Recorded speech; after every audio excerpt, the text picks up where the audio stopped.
Look, I know you have a lot of questions. Why are you not where you usually are? What's this video about? It looks confusing.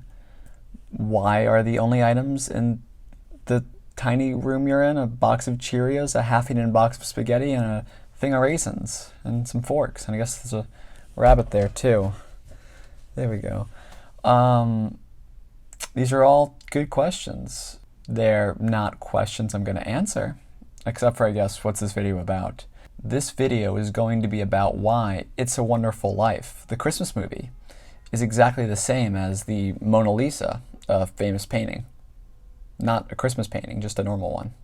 And I know those things don't sound like they could be related at all. They seem completely different. They seem like two individual works of art, two classics that are in no way related to each other, but they are.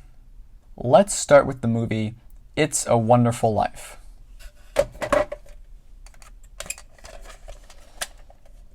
This VHS tape is titled Holiday 2-Pack, Scrooge and It's a Wonderful Life, Part 2 of 2. For those of you who don't know, It's a Wonderful Life is a Christmas movie, not really about Christmas, but about a dude who doesn't think he has a wonderful life, but then discovers he does have a wonderful life. Praised today as a timeless classic, it wasn't quite received the same way back in 1946 when it was first released.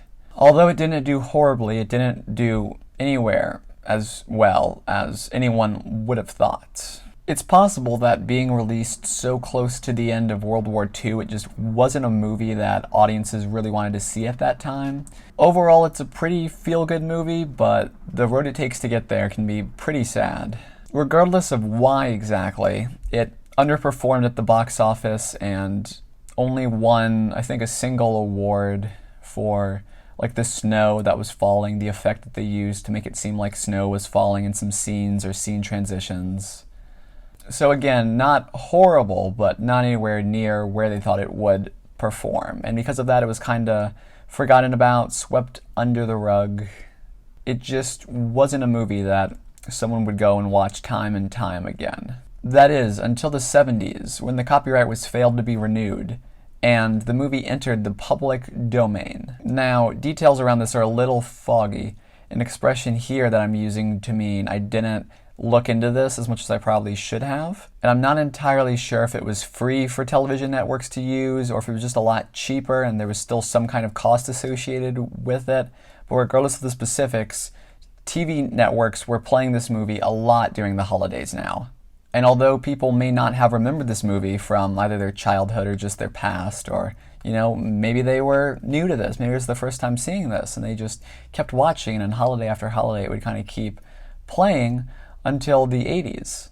In interviews with the cast some 30 to 40 years after it had been released, they were amazed at the success it was now seeing. In the 90s, the copyright was reinstated, but the movie went on to continue seeing success. It was in 1990, in fact, that the United States Library of Congress actually selected It's a Wonderful Life to go into the National Film Registry, stating that it was historically and culturally significant. And since this time, the movie It's a Wonderful Life has appeared on many top 10 or top 100 classic film lists, often being cited as a timeless classic. Now that's just a brief history of It's a Wonderful Life, but now it's time to get into a brief history of something else.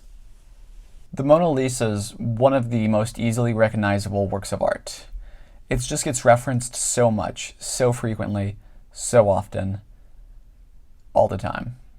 Painted in the early 1500s by Leonardo da Vinci, it wasn't really one of his better known works. In fact, it really wasn't that well known at all. In fact, even though his name is very well known now, in his time, Leonardo da Vinci wasn't considered one of the best painters. The Mona Lisa was hung in the Louvre and spent a lot of time there, but it was not one of the most popular paintings there. In fact, it was rarely seen. It was in a back hallway, not a painting you went to the Louvre for the sole purpose of seeing, as it is now. It was not until 1911 when someone walked in the Louvre, picked up the Mona Lisa, and stole it. It actually took security over 24 hours to even notice it was gone, because again, Louvre is huge, and when they did, it was reported on heavily. People would go to the Louvre to see where it used to hang, be like, hey, a painting was there and it was stolen. Now it's not there because it's still stolen. And it was not until 2 years later when it was recovered. And when it was recovered, it was reported on a lot, and a lot of people saw it in the newspapers, in the news, and all that stuff. Now, it is super popular. It has become an icon and heavily used in a lot of things. But why? Why was it not popular and now is popular? Why was It's a Wonderful Life not popular and then now is popular? Why? What changed? Because both of these are referred to as timeless classics very frequently as examples of what to do right. But if they are timeless classics, why were they not regarded so highly in their own time? You can speculate as to why, but the reason most backed up by science and research is because of the mere exposure effect. What is the mere exposure effect, you may be wondering right now, and why can it make me like art or movies? Well, the mere exposure effect is a psychological phenomena in which, when you are exposed to something, just that the merely being exposed to something, you can like it more because you're exposed to it and you can see it just by looking at it.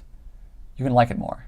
The mere exposure effect has been shown time and time again to be one of the most fascinating areas of psychology. And this is a way that it can affect people in ways they don't even know. The truth is, labels like timeless classic don't really mean anything because the classics are very much a product of the time that they are in. If you were to go back to Da Vinci's time and claim that he was the greatest artist to ever live and praise that as his greatest painting ever, you'd be laughed away by a lot of the artists there. It's just so strange how we can take these things as objective truth when all art, all film, all media is very subjective. Now, don't get me wrong, that's a cool painting. It's a Wonderful Life is a great movie in my opinion, but saying that it can objectively be ranked as higher than any other movie, that's not a style of viewing art that I like to subscribe to.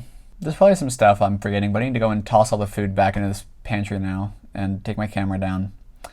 So, yep, I'll be back with some magic, I think, next week. But until then, subscribe.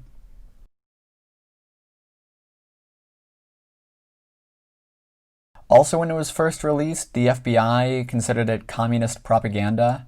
That's not related to the point I'm making here, but I just find it really interesting.